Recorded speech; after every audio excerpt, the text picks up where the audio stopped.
नमस्कार। सवाल आपका देख रहे हैं आप और मैं हूं आपके साथ शमशेर सिंह। दुनिया में वैक्सीनेशन को लेकर ड्राइव चल रही है ताकि ज्यादा से ज्यादा लोगों को सुरक्षित किया जा सके। लेकिन इस बीच अमेरिका से यह खबर आ रही है कि वहां एक दिन में कोरोना के 1 लाख नए मामले सामने आए हैं, जबकि अमेरिका में आधी आबादी को टीके की दोनों डोज लग चुकी हैं। कोरोना के इस रिपोर्ट ने बाइडेन प्रशासन की चिंता बढ़ा दी है, लेकिन इसमें बड़ी बात यह है कि बड़ी संख्या में वैक्सीनेशन होने के बाद अमेरिका में मास्क से प्रतिबंध हटा दिया था। वहीं कोरोना के बढ़ते प्रकोप को देखते हुए बाइडेन ने कहा कि ऐसी पूरी संभावना है कि नई पाबंदियां और दिशा निर्देश लागू किए जाएं।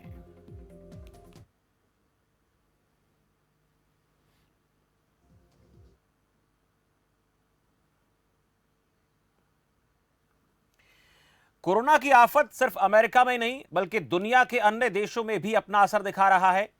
चीन, कनाडा जैसे देश भी एक बार फिर से कोरोना की जद में हैं। वहीं डब्ल्यूएचओ ने चेताया है कि कोरोना का डेल्टा वेरिएंट अब तक दुनिया के 132 देशों में दस्तक दे चुका है। भारत में भी 10 राज्यों में कोरोना के मामलों में तेजी को देखते हुए हालात की समीक्षा की गई है। केंद्र सरकार ने ऐसे राज्यों में सख्ती बरतने को कहा है। भारत में पिछले कुछ दिनों में रिकवरी रेट की तुलना में कोरोना के नए मामले में जो है इजाफा देखा जा रहा है। लगातार 5वें दिन 40,000 से ज्यादा कोरोना के नए केस दर्ज किए गए हैं। अमेरिका में कोरोना की पहली लहर ने जहां कहर बरपाया था, तब भारत ने एहतियात दिखाते हुए उस संकट से खुद को बाहर निकाल लिया था। लेकिन दूसरी लहर भारत के लिए कहर बनकर आई है। अब दुनिया में तीसरी लहर का आगाज हो चुका है, जिसको लेकर कुछ सवाल पैदा होते हैं। वो सवाल क्या है वो आपको दिखाते हैं। अमेरिका में एक दिन में 1 लाख कोरोना केस, ये कितनी बड़ी चिंता है। वाकई में बहुत ज्यादा संख्या है। दुनिया में बढ़ रहे कोरोना के केस क्या भारत के लिए ये अलर्ट है, बड़ा अलर्ट है।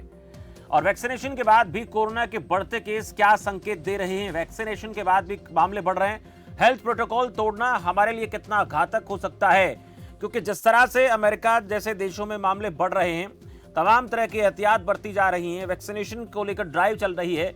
आधी से ज्यादा आबादी दोनों वैक्सीन लगवा चुकी है, लेकिन उसके बाद भी केसेस का सामने आना ये क्या संकेत दे रहा है, इसको लेकर आज सवाल आपका हम चर्चा करेंगे। और अगर आपके मन में भी इस प्रकार के सवाल चल रहे हैं तो आपकी स्क्रीन पर हम नंबर दिखाएंगे। आप भी उन नंबर के जरिए हमारे साथ जुड़ सकते हैं, बातचीत कर सकते हैं। नंबर आपकी स्क्रीन पर चल रहे हैं। आप भी इस कार्यक्रम में जो हमारे साथ पैनल जुड़ेगा उनसे बातचीत कर सकते हैं, सवाल पूछ सकते हैं। सबसे बड़ी बात यह है कि जिस तरह से मामले लगातार अमेरिका में बढ़ रहे हैं और भारत में भी जो है कोरोना के मामलों में इजाफा हो रहा है। लगातार पिछले 5 दिन से 40,000 से ज्यादा मामले सामने आ रहे हैं। वो इस बात का संकेत है कि हमें अलर्ट होना चाहिए। लेकिन ये कितनी बड़ी चिंता की बात है, इस पर बात करेंगे। दोनों खास मेहमान मेरे साथ जुड़ चुके हैं। डॉक्टर शरद लखोटिया, वरिष्ठ चिकित्सक मेरे साथ हैं। डॉक्टर साहब बहुत स्वागत है आपका।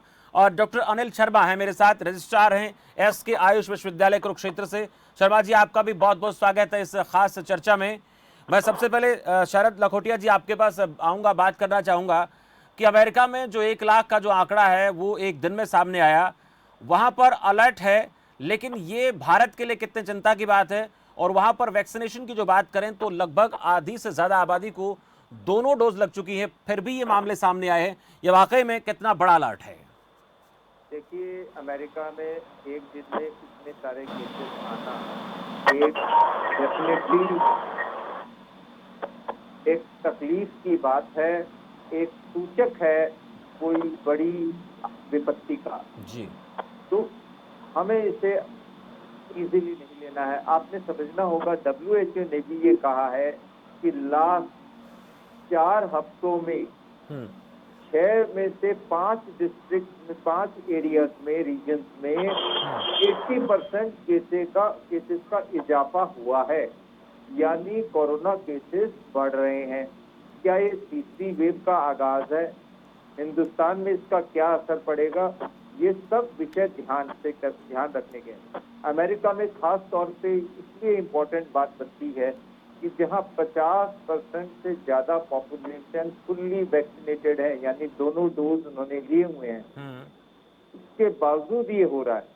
लेकिन आपको इस बात में, और साथ में देखिए चाइना में जहां 40% लोगों ने डबल वैक्सीनेशन, पूरा वैक्सीनेशन लिया हुआ है, वहां पे भी ये शुरुआत हो गई है। नैनजिंग में 200 केसेस मिलने के बाद, और उसके बाद 15 सिटीज ऑफ चाइना में भी वापस से ये डेल्टा वेरिएंट आ रहा है और यूएसए में भी ज्यादा केसेस डेल्टा वेरिएंट के हैं जो बहुत तेजी से बढ़ते हैं।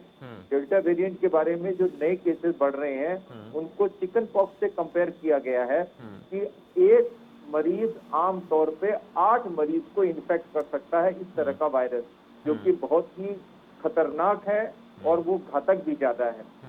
लेकिन एक अच्छी बात समझने की है कि वैक्सीनेशन लेने के बावजूद भी अगर मरीज इन्फेक्टेड होता है तो इसके एक प्लस पॉइंट और माइनस पॉइंट समझ लें। प्लस पॉइंट ये है कि डेथ रेट और सीवियर फॉर्म ऑफ इन्फेक्शन की रेट बहुत कम है पॉपुलेशन से, आम पॉपुलेशन से जी, इसलिए ये बचाव कर रहा है। और नेगेटिव पॉइंट समझ लें, ये मरीज जिन्होंने डबल वैक्सीनेशन लिया है और इन्फेक्ट हो गए हैं वो दूसरे आम मरीजों की तरह लोगों को इन्फेक्ट कर सकते हैं जी, यानी वो मरीज को रोग फैलाने में बड़े कारगर हैं। इसका मतलब ये है कि हमारी पुरानी व्यवस्था यानी मास्क पहनना, social distancing, sanitisation of hand, personal hygiene, ये चीजें को कोताही नहीं चल सकती है। और इसीलिए आपने देखा है कि अभी लॉस एंजलिस में भी ये कह दिया कि इंडोर में भी मास्क पहनना जरूरी है। अभी इन्होंने मास्क पे काफी अमेरिका में छूट देना शुरू किया क्योंकि वहाँ की जनता फ्रीडम चाहती है। इसी के कारण ये तकलीफ हुई। और मैसाचुसेट्स में 4 जुलाई को एक फेस्टिवल हुआ बड़ा, इसके बाद से इन्फेक्शन फैल गया और 3/4 मरीज तो वो थे जिन्होंने डबल वैक्सीनेशन किया हुआ था जी। लेकिन अच्छी बात और बुरी बात दोनों समझ के ये समझना है कि इसका जो हमें टेक होम मैसेज लेना वो सिंपल है कि हमारी कोरोना अप्रोप्रिएट बिहेवियर में कोताही नहीं होनी चाहिए। बिल्कुल, ये अहम बात है कि जो हमारा कोरोना को लेकर गाइडलाइन हम जारी करते हैं उनका पालन करना बेहद ज़रूरी है। डॉक्टर अनिल शर्मा जी, आपसे जानेंगे कि ये जो अभी अमेरिका जैसे देशों में कोरोना अपना असर दिखा रहा है, हालांकि जब उसमें पहली लहर आई तो हम बहुत सचेत थे, अमेरिका जैसे देश उससे जूझ रहे थे। अब वहाँ पर चिंता की बात है, हम दूसरी लहर से लड़े, लेकिन अब संकट भारत पर भी मंडरा सकता है क्योंकि मामले पिछले 5 दिन से देख रहे हैं लगातार बढ़ रहे हैं। तो अमेरिका में अलर्ट, इसको लेकर भारत में कितना चिंतित होने की जरूरत? देखिए, इसमें तो मेरे ख्याल में कोई दूसरा विषय सोचने का है ही नहीं। डॉक्टर शरद लखोटिया ने बहुत ही विस्तार से इस बात को बताया है जी कि ये बहुत ही चिंता का विषय है क्योंकि जो हिंदुस्तान की आबादी है जिस प्रकार से वो इकट्ठी है, जिस प्रकार से दिल्ली, बॉम्बे, कलकत्ता जो मेट्रोपॉलिटन सिटीज हैं, जो पॉपुलेशन का जो एक्युमुलेशन है एक जगह के ऊपर, तो अगर ये वेरिएंट डेल्टा वेरिएंट हमारी उस क्लस्टर में घुस गया तो आप ये मानिए कि जो हम बार बार गाइडलाइंस इशू कर रहे हैं वो गाइडलाइंस इशू होने के बावजूद भी उसको लोग फॉलो कर भी नहीं पा रहे और कर पाएंगे भी नहीं। तो हिंदुस्तान के लिए जो आपका विषय जो मुख्य प्रश्न है, हिंदुस्तान के लिए तो ये अमेरिका से कहीं 10 गुना ज्यादा चिंता का विषय है क्योंकि जो इंफ्रास्ट्रक्चर फैसिलिटीज अमेरिका में है उसके मुकाबले में हमारे पास इंफ्रास्ट्रक्चर फैसिलिटीज बहुत कम है। दूसरी तरफ जो अमेरिका की आबादी है वो हमारी आबादी से बहुत कम है। इसलिए इस डेल्टा वेरिएंट की अगर तीसरी लहर दूसरी लहर की तरह से आ गई तो इसके लिए हमारी सरकार के लिए, हम लोगों के लिए कंट्रोल करना बहुत ही मुश्किल हो जाएगा। इसलिए हमें बहुत पहले ही, आज ही से इस विषय के ऊपर बहुत गंभीर चिंतन करते हुए जो गाइडलाइंस अभी तक इशू की गई हैं और बार बार की जा रही हैं उनका हमें 100% पूर्ण जोर से पालन करना चाहिए। अन्यथा अगर हिंदुस्तान में तीसरी लहर दूसरी लहर की तरह ही आ गई तो उसको काबू करना हिंदुस्तान सरकार के लिए और हमारे लिए बहुत मुश्किल हो जाएगा जी। इसमें कोई बिल्कुल, ये बहुत बड़ी चुनौती है, इस चुनौती से हमें जूझना है। 2 दर्शक मेरे साथ इस वक्त जुड़े हुए हैं। रणवीर एक दर्शक है, रोहतक से नियमित दर्शक है हमारे। रणवीर जी, बहुत स्वागत है आपका। जी नमस्कार। नमस्कार रणवीर जी। और डॉक्टर लखोटिया साहब को मेरी तरफ से नमस्कार। नमस्कार जी। जो अमेरिका जैसे देश में इतनी बड़ी बीमारी एकदम से यह आ चुकी है जी, तो हमारे भारत के लिए तो बहुत बड़ी चिंता की बात है। और डॉक्टर साहब ने जो बताया है इन नियमों का पालन करना जनता के लिए बहुत ही जरूरी है। नहीं तो हमारी बीजेपी सरकार को जनसंख्या कानून लाने की जरूरत नहीं पड़ेगी, मेरे को लगता है, क्योंकि हमारा हेल्थ सेक्टर ऐसा ही है। जी रणवीर जी। और पहले हमारी सरकारों को बंगाल दिखाई देता था, अभी यूपी दिखाई दे रहा है। इसको फैलाने के लिए हमारे नेता ही जिम्मेवार होंगे, जनता बन के जागरूक हो चुकी है आज के दिन। लेकिन यही राजनीति वाले ही इसको फैलाएंगे, ये आप देख लेना, क्योंकि अभी तक आपने डॉक्टरों की भर्ती की है कोई? मैं कितने बार बोला, कहीं भी सिर्फ ऑक्सीजन कह रहे हैं, ऑक्सीजन से कोई नहीं मर रहा, ऑक्सीजन से दुनिया मर रही थी, बेड पर दिखा रहे थे। लेकिन हमारे नेताओं की जिम्मेवार होंगे इसके लिए। जी रणवीर जी, बहुत शुक्रिया। इलेक्शन को आप चलिए रोकूंगा। बहुत शुक्रिया रणवीर जी, अपनी बात रखी आपने। एक दर्शक मेरे साथ है पवन शर्मा चंडीगढ़ से। पवन जी, बहुत स्वागत है आपका।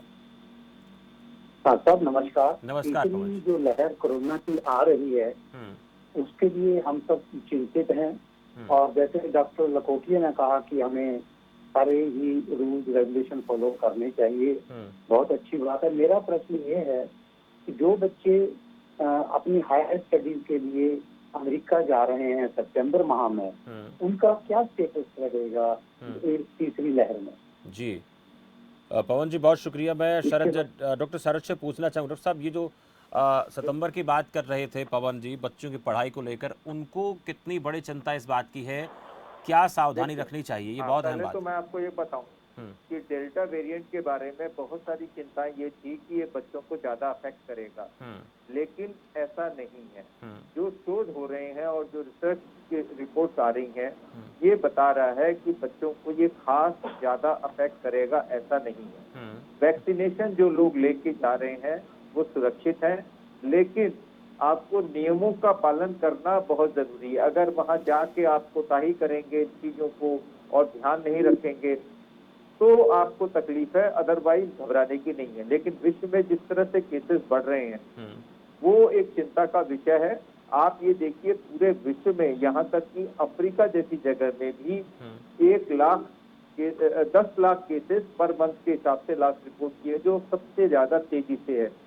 इंडिया में मतलब इंडोनेशिया में भी इधर highest number of cases record किए हैं। ये एशिया का एपी सेंटर बन गया है विश्व में हर जगह। और देखिए, अलग अलग जगह का अलग अलग वैक्सीनेशन है।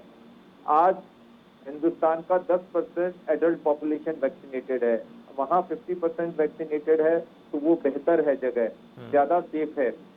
ऐसे WHO ने भी क्राइटेरिया दिया है कि सितंबर तक विश्व में 10% पॉपुलेशन को वैक्सीनेशन कर दिया जाए, एंड ऑफ द ईयर में तक 40% और 2022 के मिडिल तक 70% पॉपुलेशन को वैक्सीनेट करना हमारा उद्देश्य है।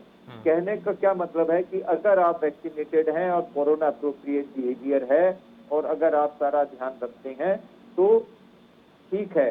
जरूरी है तो ट्रेवल करिए, वरना ट्रेवल ना करें। ये आपके लिए क्वेश्चन का स्ट्रेट आंसर है। विश्व में कोरोना क्या रूप लेगा कहना मुश्किल है। देखिए, इंडिया में भी ये केरला जो सबसे ज्यादा नियंत्रण किया पेंडेमिक में शुरुआत में, आज सबसे ज्यादा अफेक्ट हो रहा है, क्योंकि 2-3 दिन की छुट्टियों की उसमें फेस्टिवल में अचानक केसेस बढ़ने लग गए। अब आप देखिए, एंटीबॉडीज फॉर्मेशन होना प्रोटेक्शन करता है, लेकिन तमिलनाडु में 70% लोगों को, 65 से 70% लोगों को एंटीबॉडी फॉर्म है, फिर भी वहाँ केसेस बढ़ रहे हैं। तो ये सारी चीजें इंडिकेट कर रही है कि आपको अपने जो अप्रोप्रिएट बिहेवियर की बात है, वही बात सबसे ज्यादा इम्पोर्टेंट होती है, और वैक्सीनेशन लेना बहुत इम्पोर्टेंट है। वैक्सीनेशन ड्राइव इंडिया में बढ़ रही है, और अब ये देखिए, स्पुतनिक का भी अगले महीने से बहुत जबरदस्त प्रोडक्शन होने वाला है। तो मेरे हिसाब से बढ़िया वैक्सीनेशन प्रोग्राम हो रहा है। वैक्सीन लगवाने के बाद जो हालांकि संक्रमित लोग हो रहे हैं, इसमें शक नहीं है, लेकिन एक डर है कोरोना के ज़्यादा खतरे का, उसके ज़्यादा इफेक्ट का, प्रभाव का।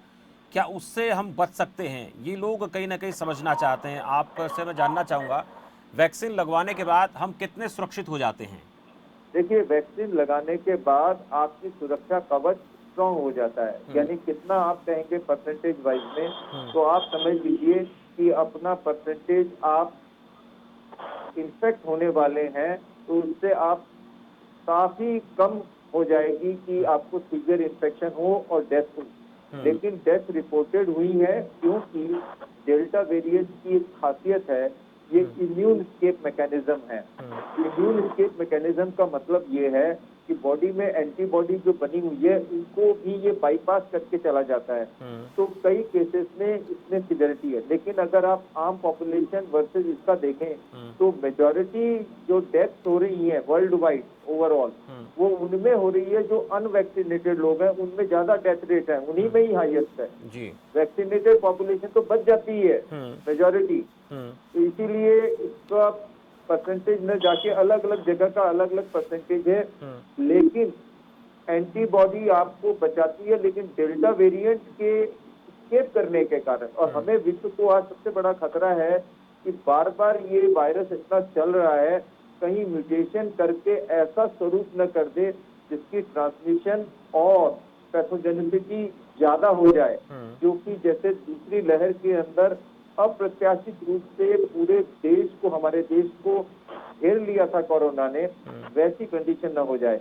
अन्यथा हिंदुस्तान फिर भी काफी सुरक्षित है। और डेल्टा वेरिएंट चूंकि हमने चख लिया है, डेल्टा वेरिएंट हमें मिल चुका है मेजॉरिटी इंडिया में, तो इसीलिए हमको इससे सुरक्षा मिलेगी।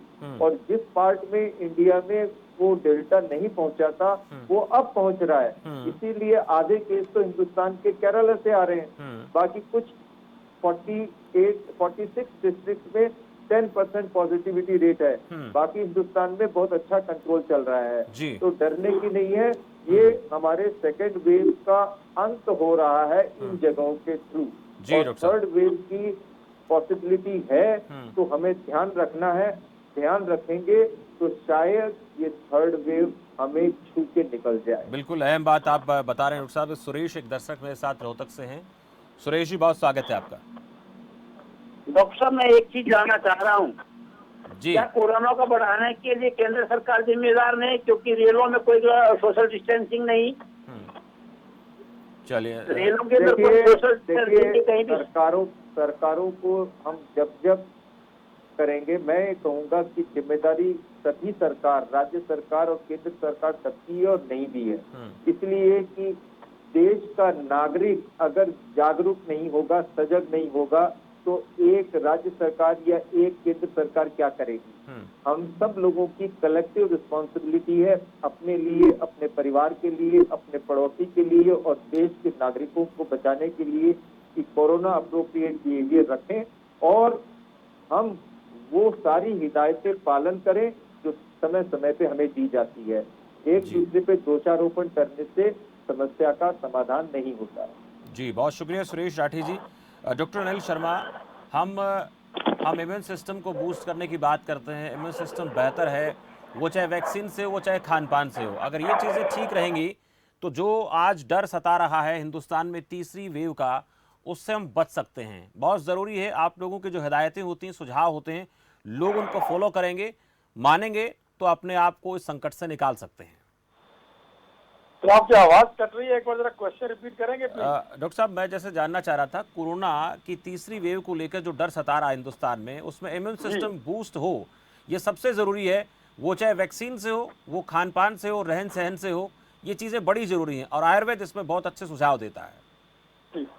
तो सर, इसमें मैं यही कहना चाहूँगा कि जैसे डॉक्टर साहब ने बताया कि इंडिया में अभी हमने जो पीछे ट्रायल किए हैं, जो टेस्टिंग किया है, जो रिसर्च किया, उसमें 68% लोगों में हार्ड इम्यूनिटी डेवलप हो चुकी है।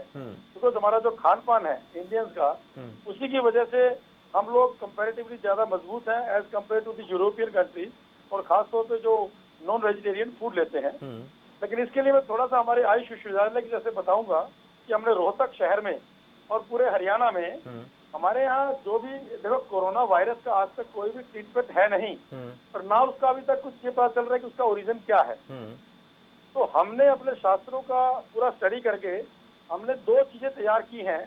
इसमें एक तो महासुदर्शन घनवटी है, महासुदर्शन घनवटी, जो कि हमने पाया कि जो सिम्टम्स कोरोना वायरस से शरीर में पैदा हो रहे हैं, वो सेम सिम्टम्स हमारे शास्त्रों में आज से 2-3 हजार वर्ष पहले बताए गए हैं। तो हमने उस महासुदर्शन घनवटी को पूरे हरियाणा में पूर्ण रूप से बांटा, और साथ में एक पानी, एक काढ़ा जिसे बोलते हैं, काढ़े बहुत बड़े हैं हिंदुस्तान में, लेकिन मैं उन सब काढ़ों से हटके आज एक बात आपके चैनल के माध्यम से शेयर करना चाह रहा हूँ कि षडंग पानीय 6 चीजें हैं इसके अंदर, नागर मोथा है, उशीर है, चंदन है, सोंठ है। तो इन 6 चीजों का जो हमने काढ़ा तैयार किया, षडंग पानी है। षडंग में 6 चीजों को पानी में जैसे चाय बनाते हैं थोड़ा उबाल के हमने पूरे हरियाणा में लोगों को पिलाया। और मेडिकल कॉलेज रोहतक में, मेडिकल कॉलेज मेवात में, इवन मेडिकल कॉलेज कानपुर में और जितने भी अधिकतर कोविड हॉस्पिटल थे हरियाणा में, उसके अंदर हमने ये महासुदर्शन घटी और षडंग पानी का इस्तेमाल किया। तो इसका बहुत अच्छा प्रभाव कोरोना के कम से कम पेशेंट्स को तो मिला ही मिला, उनकी पोस्ट कोविड स्टेज के अंदर बहुत अच्छा प्रभाव मिला कि उनको कोई ऐसे सिम्टम्स नहीं हुए। इवन रोहतक के जो मेयर हैं मनमोहन गोयल जी, उन्होंने तो ये षडंग पानी और महासुदर्शन घटी पूरे शहर में फ्री ऑफ कॉस्ट बांटी और आज तक मेडिकल कॉलेज के अंदर पूरा जो इसका जो सप्लाई है वो अपनी एक ट्रस्ट के द्वारा कर रहे हैं। तो मेरा लोगों से निवेदन ये है, डॉक्टर साहब नियमित तौर पर अगर हम बात करें, आपने 2 बातें बताई हैं, महासुदर्शन घनवटी का जिक्र किया और पानी का एक ऐसा काढ़ा उसका आपने ये किन लोगों को लेना चाहिए? वो जो जिनको कोरोना हो चुका है या फिर लोग कोरोना संक्रमित नहीं है वो भी इसको ले सकते हैं? और उनके खुराक को लेकर भी पूछूंगा आपसे मैं, क्योंकि बहुत से लोगों को इसकी मात्रा का पता नहीं होता, अपने हिसाब से ले लेते हैं, फिर वो उल्टा असर करता है। जी जी जी, देखिए महासुदर्शन घनवटी आप किसी भी अवस्था में जरूर लें। अगर कोरोना हो गया है तो लेनी ही लेनी है।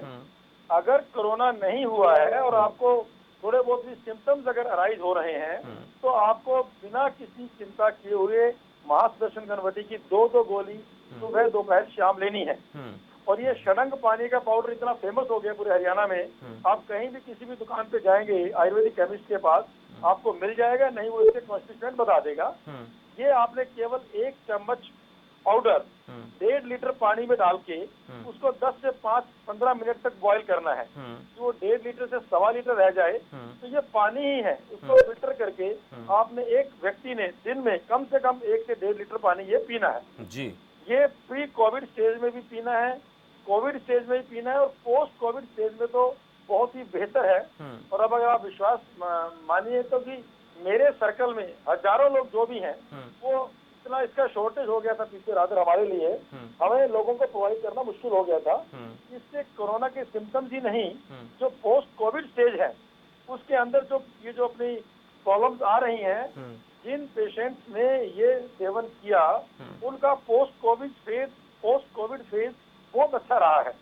तो इसलिए तीनों स्टेज में, प्री कोविड में, कोविड में और पोस्ट कोविड में मैं बिल्कुल विश्वास के साथ, निसंकोच भाव से दावे के साथ कह सकता हूँ कि महासुदर्शन घनवटी 2 गोली सुबह दोपहर शाम जी। और ये षडंग पानी है, 1 चम्मच पाउडर 1.5 लीटर पानी में डाल के 1.25 लीटर रहने तक या 1 लीटर रहने तक उसको उबालें और उसको फिल्टर करके बाद कोई भी व्यक्ति दिन में इसको चाहे गर्म पिए और चाहे इसको थर्मस में डाल के रखे और दिन में 2-3-4 बार पिए तो निश्चित रूप से उसकी इम्यूनिटी रेज होगी। He will develop that immunity to fight back with this corona virus और उसके अंदर जो पोस्ट कोविड जो सिम्टम्स आ रहे हैं वो भी कम से कम होंगे।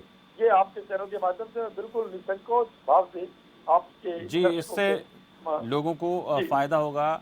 बहुत शुक्रिया डॉक्टर शरद लखोटिया जी आपका, डॉक्टर अनिल शर्मा जी, आप दोनों खास मेहमानों का बहुत बहुत धन्यवाद। इस चर्चा में आप जुड़े और लोगों को आपने अवेयर किया कि कोरोना की जो तीसरी लहर की आशंका हिंदुस्तान में जताई जा रही है उससे हमें बचने के लिए करना क्या है। इसके साथ साथ अमेरिका जैसे देश में अगर कोरोना वैक्सीनेशन 50% से ज़्यादा लोगों को होने के बाद भी अगर वहाँ पर एक दिन में 1 लाख मामले सामने आते हैं तो हमें बहुत ज़्यादा अलर्ट होने की ज़रूरत है, सावधानी की ज़रूरत है। जो गाइडलाइन जारी की गई हैं, मास्क लगाना है, सैनिटाइज़र का इस्तेमाल करना है, सोशल डिस्टेंसिंग का पालन करना है, उन सब चीज़ों को हमें फॉलो करना ही पड़ेगा, नहीं तो हालात फिर से बिगड़ सकते हैं। कोरोना की दूसरी लहर के दौरान हमने देखा था कि हिंदुस्तान में कितने ज़्यादा लोगों की मौतें हुई थी, ऑक्सीजन न मिलने की वजह से भी बहुत से लोगों को परेशानी का सामना करना पड़ा था। इसके साथ साथ दवाएं, अस्पताल, किस तरह से इनकी किल्लत हुई, कालाबाजारी तक देखने को मिली थी। तो ज़रूरत इस बात की है कि दुनिया के बड़े बड़े मुल्क, चाहे उसमें चाइना है उसका भी जिक्र कर लेते हैं, वहाँ पर भी केस बढ़ रहे हैं। कनाडा में भी कहा जा रहा है कि चौथी लहर आ गई है। दुनिया के कितने रीजन में ये लहर लगातार जो है अपना कहर बरपा रही है।